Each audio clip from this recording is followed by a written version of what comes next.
જય શ્રી રામ ભક્તો. તમે એવું કહેશો કે મંજુબેન આ પર્વતની આગળ ઊભા રહીને શું બતાવતા હશે, પણ આ અતિ પવિત્ર ભારતની ભૂમિ પર જે ચિત્રકૂટ પર્વત છે, 5 કોસ પરિક્રમા કરીને અમે લોકો આવ્યા છીએ. તો ચિત્રકૂટ આપણે એમપીમાં યુપી કહેવાય ને ત્યાં છે.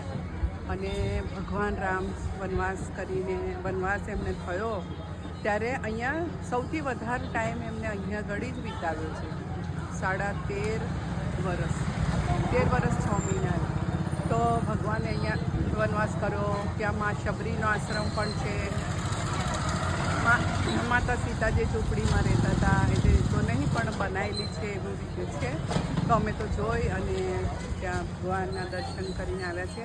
ભક્તો, તમને આ પર્વત એટલે બતાવું છું, તમે ધન્ય થાઓ આ પર્વતને. ખાલી પ્રણામ કરશો તો પણ ઘરે બેઠા કંઈ જે આવી ના શકે એમના માટે જ આ વિડીયો છે. ચાલો, જય શ્રી રામ.